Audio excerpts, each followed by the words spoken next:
Hello everyone, welcome back to Simran's channel.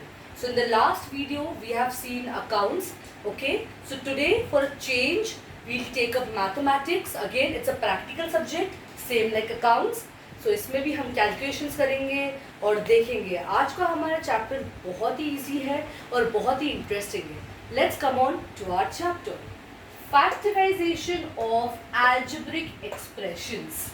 ठीक है, तो पहले हम मतलब देखेंगे algebraic expressions का. वैसे हम स्टार्टिंग से चालू करते हैं, आज हम पीछे से चालू करेंगे. ठीक है, What are algebraic expressions? Now there are two parts. One is constants and other are variables. Now what are constants? In the layman language, यानी कि हम लोगों के लैंग्वेज में constants होता है numbers, जैसे कि 1, 2, 3, 0, 4, ये सब क्या हो गया numbers.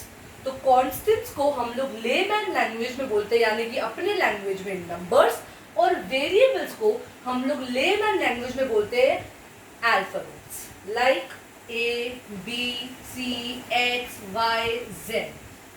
तो जो algebraic expressions होता है वो दो तरीके के factors को साथ में लाता है, जैसे कि constants और variables. What are constants? Numbers that are 1, 2 and so on, and variables that contains alphabets, or they are called as alphabets, which is A, B, X, Y, etc. Okay, so now let's see what is factorization of. We have seen that what are algebraic expressions, that are constants and variables. Now let's see what is factorization of. Okay, so factorization of, for example, we will take constant 6. Now what are the factors of 6? What do we multiply and get the answer as 6? 1 to is 1 into 6, which will give a factor as 6, or 2 into 3, or 3 into 2, which is one and the same. 2 into 3 and 3 into 2 is one and the same. So if we multiply 1 into 6 or 2 into 3, we will get the factor as 6. That is what is the meaning of factorization of. So our factor is 6, and what is the algebraic expression? It is a number, it is a constant. So now what are the factors of 6? 1 into 6 or 2 into 3. Let us take another example. What is the factor of 18? 1 into 18, or 6 into 3, or 9 into 2. So total there are 3 terms, or you can say there are 3 constants which give us the factor as 18. That is 1 into 18, 6 into 3 and 9 into 2, which give us the factor as 18. Come on, let's see the equation. Okay, x square plus 5x plus 6. The very first thing, what is this equation called? Let me explain you in a proper manner. You can see the degree. Now what is a degree? Degree is which is above the alphabet, or which is above the number. If it is 1 raised to 2, or if it is x square, how do we write this? How do we write 1 square as? You call it as square, or you call it as 1 raised to 2. Okay, so how do you write 1 square or 1 raised to 2? 1 into 1, because the power is 2, so you will write 1 2 times. What is the power of x? 2, so you will write x into x, because the power is 2, so you will write 2 times x. If the power was 4, we would have written x into x into x into x. So how much of the power is there?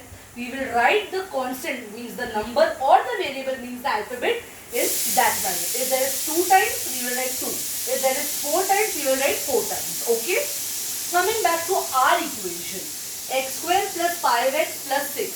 So there are 3 terms in this. One is x square, one is 5x, and the last term, or the third term, is 6.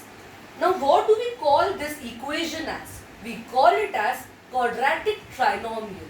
Why do we call it as quadratic trinomial? We understood why we call it as trinomial, because there are 3 terms. But why quadratic? Because power is 2. So this is known as quadratic trinomial. Means the power is 2 and the terms are 3. Now let's find out this equation. First properly see x square plus 5x plus 6. Okay, there are three terms. The first term is x square, the second is 5x and the third is 6. And the power is 2 and the terms are 3. So we call it as quadratic trinomial. Now let's solve this. I'll just rub it so that I get the space. Okay. Yeah. So x square plus 5x plus 6. Always remember, if there is nothing given here, now x square के साथ कुछ और दिया गया है नहीं, तो इसका पावर 1 रहेगा. चाहे y स्क्वायर होने दो, चाहे 1 भी रहेगा ना या 2 भी रहेगा, तो भी इसका जो पावर है वो 1 ही रहेगा यहाँ पे.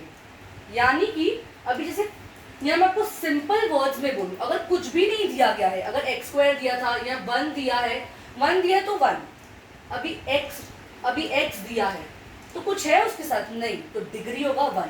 लेकिन यही अगर आपको 2x स्क्वायर दिया होता तो उसका डिग्री होता 2, या आपको 2 स्क्वायर दिया होता तो उसका डिग्री होता 2.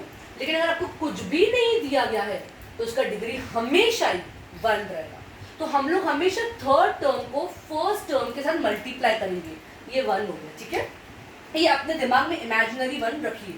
We will always multiply the first term with the third term. यानी कि 1 into 6 कितना देता है मुझे? 6. अभी मुझे ऐसे फैक्टर्स ऑफ 6 लाना है जो अगर मैं उसको प्लस करूं तो मुझे बीच का आंसर मिलना चाहिए 5. What are the factors of 6? हम लोग ने अभी देखा, एक तो है 1 into 6 और एक है 2 into 3. एक और बात, जो 6 है उसके आगे जो साइन है वो है प्लस की, यानी कि इट इज पॉजिटिव. ठीक है, तो ये मेरा जो है, मेरे को +6 के फैक्टर्स देखने हैं. अब मुझे ऐसा कुछ ऐड करना है जो मुझे आंसर दे 5. क्या मुझे 1 + 6 5 देगा? नहीं, वो मुझे क्या देगा? 7. 2 + 3, हाँ वो मुझे देगा 5. एक तो वो 6 के फैक्टर्स है क्योंकि 2 into 3 is 6, प्लस 2 + 3 करूंगी तो मुझे 5 मिलेगा. मतलब मेरे दोनों काम हो गए. एक तो मुझे मेरा फैक्टर मिल रहा है, दैट इज 6. सेकंड, मुझे मेरा प्लस करके बीच में आंसर 5 मिल रहा है. तो ये मेरे दोनों कंडीशंस को सॉल्व कर रहा है. इसकी वजह से मैं जो फैक्टर्स लूंगी 6 के वो है 2 and 3. Come on. So you will write x square as it is. Then always remember, be it anything, you will always write the bigger factor first. मतलब 2 into 3 मुझे 6 देता है तो मैं 3 को हमेशा ही आगे रखूंगी क्योंकि वो बड़ा है. Because the constant, the number is big. So always and always I will write the bigger number first and the smaller number second. ठीक है, और आपको x उसको एज इट इज कॉपी करना है.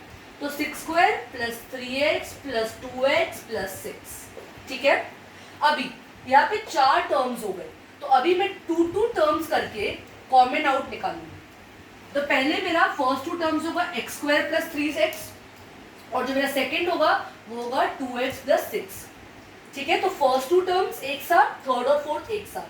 ठीक है, तो पहले हम फर्स्ट 2 में से कॉमन निकालते हैं. अभी x स्क्वायर और 3x में से कॉमन बहुत इजीली मुझे दिख रहा है, वो है x. पहले तो मैं x स्क्वायर को ऐसे लिखूंगी, x into x plus 3 into x. कभी भी ब्रैकेट में रखा अपन उसको. ठीक है, इनटू की साइन की जरूरत नहीं है क्योंकि आपने ब्रैकेट डाल दिया. It is more than enough कि ये मल्टीप्लिकेशन है. ठीक है, अगर प्लस माइनस डिवीजन होता है तभी हमको साइन डालने की जरूरत है, वरना हम सिर्फ ब्रैकेट डाल देंगे जैसे 3 into x, x into x, तो समझ में आ जाएगा कि ये मल्टीप्लिकेशन. ठीक है, तो अब इन दोनों में से कौन सा कॉमन फैक्टर क्या है? हमारा x. तो x मैंने बाहर ले लिया. अब क्या बचा? एक x बचा और इसमें से 3 बचा. सिमिलरली 2x और 6 में से कॉमन क्या है? 2. प्लस साइन तो पहले मैं डालूंगी, 2 कॉमन है. ठीक है, पहले मैं लिखूंगी 2 into x और 6 को मैं कैसे लिखूंगी? 2 into 3. क्यों मैंने 2 into 3 लिखा? क्योंकि मुझे कुछ कॉमन निकालना है. और क्या कॉमन हो सकता है इसमें से? 2x और 6 में से ऑफकोर्स 2 कॉमन हो सकता है क्योंकि ना ही 6 के पास x है और ना ही इट इज 2, इट इज 6. अगर 2x plus 2 होता तो 2 कॉमन निकाल सकते थे, या x होता तो भी कॉमन निकाल सकते थे, पर वो क्या है, ये पूरा डिफरेंट है, एक 2x है और एक 6 है, तो हम 6 को कैसे कॉमन बनाए, उसको 2 इंटू 3 में तोड़ के। तो अभी 2x प्लस 2 इंटू 3 क्या कॉमन है, 2, तो 2 यहाँ पे आ गया, और क्या बचा x इसमें से, और इसमें से भी क्या बचा 3। तो अभी मेरे दो टर्म्स क्या हो गए, एक तो x प्लस 2, और क्योंकि ये दोनों कॉमन है तो हम लोग एक ही बाहर निकालेंगे, तो वो हो गया x plus 3, and my some is solve. So x square plus 5x plus 6 का हमने क्या किया, हमने 6 के फैक्टर्स लिए जो है 1 इंटू 6 एंड 2 इंटू 3। अभी मुझे बीच में एडिशन करके 5 चाहिए, तो मैंने क्या लिखा 3x प्लस 2x, क्यों, क्योंकि 3 इज अ बिगर नंबर तो वो फ्रंट में आएगा, और 2 इज द स्मॉलर नंबर तो वो एंड में आएगा, और 3 2 6 होता है। उसके बाद मैंने कॉमन आउट निकाला, and henceforth we have completed our sum. तो आज के लिए ये बहुत ही छोटा वीडियो बना रही हूँ, बहुत ही सिंपल है, मैं सच्ची बता रही हूँ, मैं ये बहुत इजी है, आपको सिर्फ अच्छे से ध्यान देके इसको प्रैक्टिस करना है। आगे हम थोड़े और इंटेंस होते जाएंगे, सम्स वाइज थोड़ा डिफिकल्टी लेवल बढ़ाते जाएंगे। नेक्स्ट क्लास में जब भी मैं नेक्स्ट वीडियो अपलोड करूंगी, मैं इसे थोड़ा टफ सम लेके आऊंगी और हम लोग प्रैक्टिस करेंगे, ठीक है। आज के लिए इतना काफ़ी है। Please don't forget to like, share, subscribe, comment section अगर है तो प्लीज़ कमेंट कीजिए, नोटिफिकेशन बेल आइकन को प्लीज़ दबाइए to get the updated videos, and don't forget to like, share and subscribe. Thank you so much.